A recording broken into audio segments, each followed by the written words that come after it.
Welcome to Combination of Vehicles Study Guide.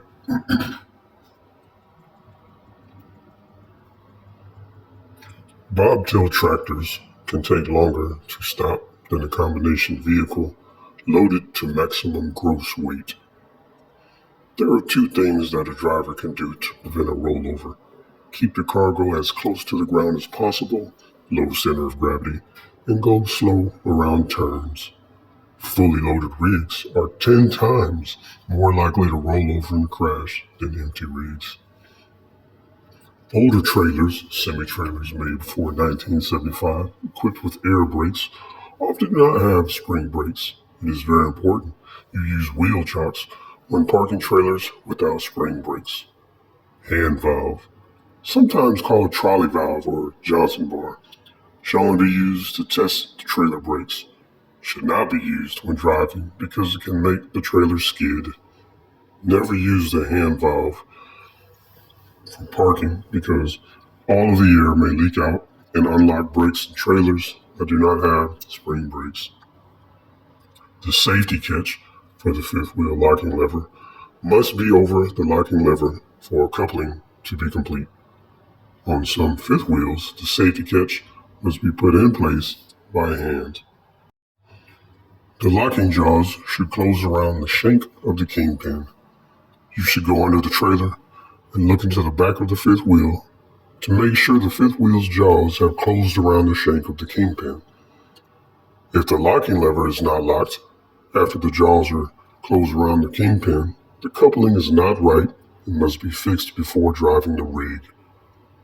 Be sure the fifth wheel plate is completely greased to avoid steering problems caused by excessive friction between the tractor and trailer. The coupling surface of the trailer, raise or lower the trailer as needed, should be just below the middle of the fifth wheel.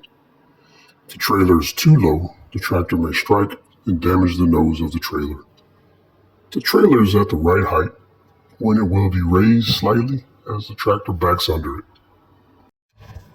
When backing under a trailer, you should line up in a straight line directly in front of the trailer.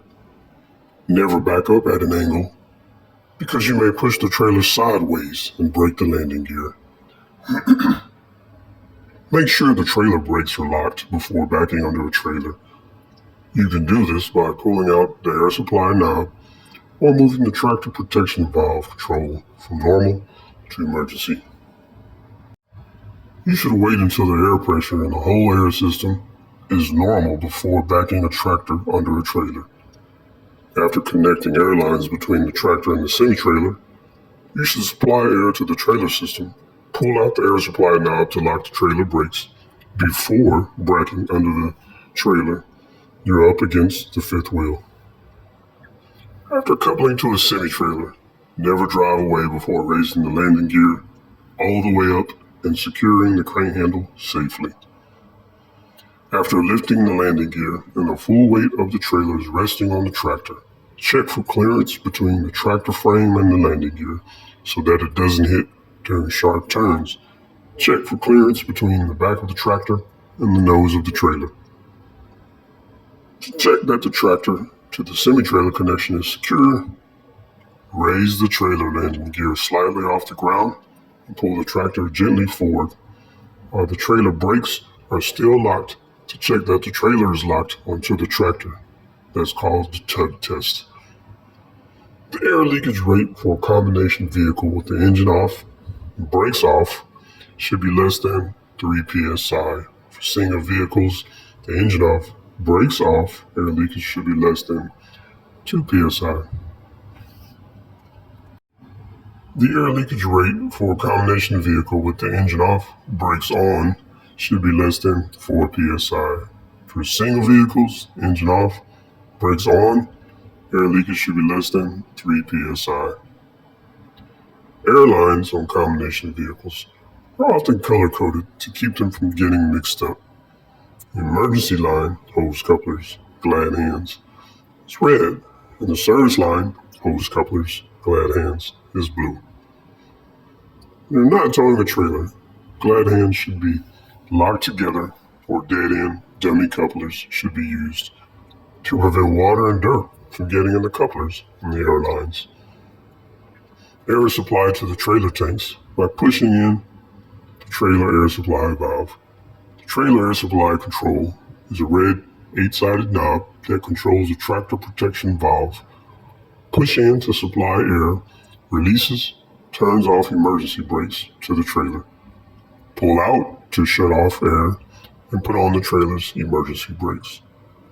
The valve will pop out and close the tractor protection valve when the air pressure drops into the 20 to 45 psi range. Releasing trailer brakes.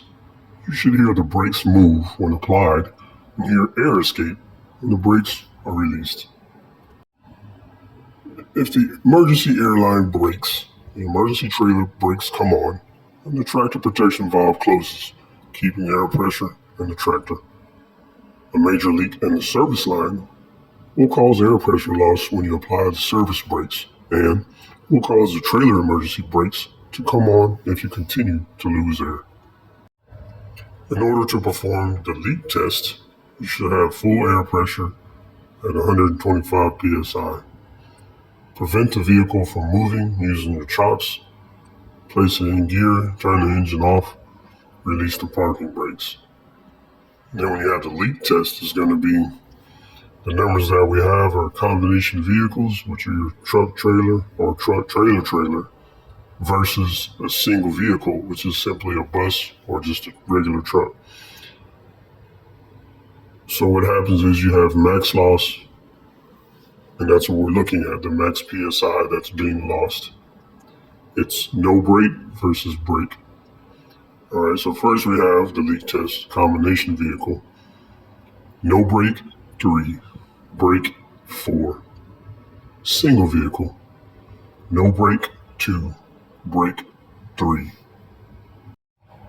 That was studying combination vehicles, semi-truck.